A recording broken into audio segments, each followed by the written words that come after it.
আমি কিভাবে বোতল ক্রয় করি এবং কিভাবে বোতল কারখানাতে আনি বা কিভাবে কারখানাতে আমাকে বোতল দিয়ে যায় সে সম্বন্ধে আপনাদের কিছু ধারণা দেওয়ার চেষ্টা করব 4 থেকে 5 মিনিটের মধ্যে। যদি আপনাদের হাতে 4 থেকে 5 মিনিট সময় থাকে তাহলে আমার এই ভিডিওটি শেষ পর্যন্ত দেখার চেষ্টা করুন। সম্মানিত নতুন উদ্যোক্তা ভাইয়েরা, কেমন আছেন সবাই? আশা করি সবাই ভালো আছেন। কমল প্লাস্টিক অ্যান্ড রিসাইক্লিং ফ্যাক্টরিতে আপনাদের সবাইকে শুভেচ্ছা ও স্বাগতম। দেখতে পাচ্ছেন বন্ধুরা, আমি বোতল কাউন্ট করার চেষ্টা করছি। আমি নিজে বোতলগুলো কাউন্ট করছি। তো আমি আজকে আপনাদের এই ছোট্ট ভিডিওর মাধ্যমে তুলে ধরার চেষ্টা করব যে কিভাবে আমি বোতল পাই এবং কিভাবে কোন কোন সোর্স থেকে আমাকে বোতল দেওয়া হয়, আমি কিভাবে কারখানাটি পরিচালনা করি তার কিছু ধারণা এই ভিডিওতে দেওয়ার চেষ্টা করব। যদি হাতে 4 থেকে 5 মিনিট সময় থাকে তাহলে আমার এই ভিডিওটি শেষ পর্যন্ত দেখার চেষ্টা করুন। আর ছোট ছোট ভিডিওতে ব্যবসার বিস্তারিত তুলে ধরা সম্ভব হয় না। তো আপনাদের অনেকেই প্রশ্ন করেন যে ভাই আসলে বোতল কিভাবে সংগ্রহ করব, কোথায় বিক্রি করব, কোথায় সেল করবেন। আসলে এই বিস্তারিত বিষয়গুলো তুলে ধরার জন্য আমার আসলে অত বড় ভিডিও আমি তৈরি করতে পারি না, আর অত বড় ভিডিও আপনারা দেখতে বিরক্ত লেগে যাবে। অতএব আমি ছোট ছোট ভিডিও করে থাকি তা আপনাদের সুবিধার্থে, যাতে আপনারা জেনে বুঝে এই প্লাস্টিক রিসাইক্লিং ব্যবসাটি শুরু করতে পারেন। একটি কথা সবসময় খেয়াল রাখবেন, যে বিষয়টি আমার কাছে সবচেয়ে গুরুত্বপূর্ণ মনে হয় বোতল ফ্যাক্টরিতে, সেটি হচ্ছে এই ওয়েস্টেজ বোতল যে যত বেশি সংগ্রহ করতে পারবেন রিজনেবল প্রাইসে। যদি আপনি মনে করেন আপনার টাকা আছে, আপনি ওভার দামে বোতল সংগ্রহ করে সেগুলোকে কাটিং করে সেল করবেন, তাহলে আপনার এখানে লাভের অঙ্কটা গুনতে একটু কষ্ট হবে।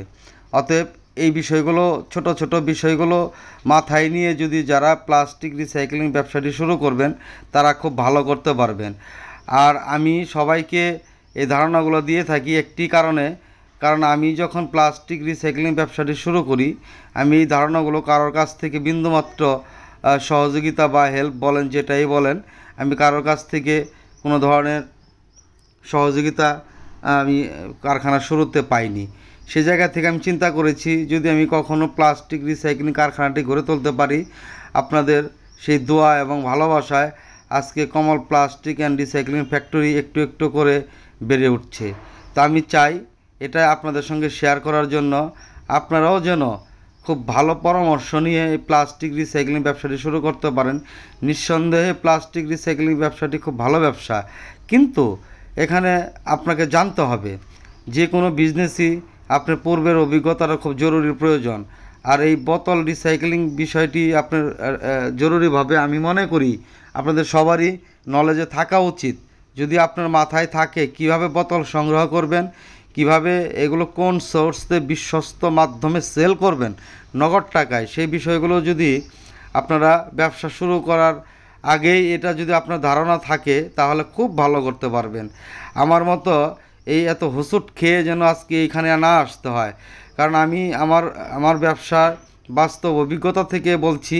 কারণ আমি এখানে আসার পেছনে আমার অনেক গল্প এখানে আছে, যে গল্প আসলে 4 থেকে 5 মিনিটের মধ্যে বলা সম্ভব নয়। আমাকে প্রতিদিনই অনেক নতুন নতুন ভাইয়েরা ফোন করেন যে আসলে ভাই ব্যবসা সম্বন্ধে জানতে চান, ব্যবসা কেমন লাভ হয়, কত টাকা লাভ হয়, কত টাকা কিভাবে এগুলোকে সেল করি, কোথায় সেল করি, বিস্তারিত আপনারা ফোনের মাধ্যমে জানতে চান। আসলে আপনারা একটু ভেবে বলুন যে আসলে একটি ব্যবসার বিষয় কি ফোনে বলা সম্ভব, না আপনারা শিখতে পারবেন, না আমি বোঝাতে পারবো। তো আমি সেই সমস্ত জায়গা থেকে আপনাদের বলতে চাই যে আপনারা আপনার আশেপাশে যে কোনো একটা ফ্যাক্টরিতে এবং ভালো ভালো যারা ফ্যাক্টরি পরিচালনা করতেছে তাদের সঙ্গে যে পরিচালনা করার চেষ্টা করুন এবং তাদের সঙ্গে যোগাযোগ করার চেষ্টা করুন। ধন্যবাদ সবাইকে কষ্ট করে ভিডিওটি শেষ পর্যন্ত দেখার জন্য। সবাই ভালো থাকবেন, সুস্থ থাকবেন, জেনে বুঝে বিনিয়োগ করবেন। আসসালামু আলাইকুম।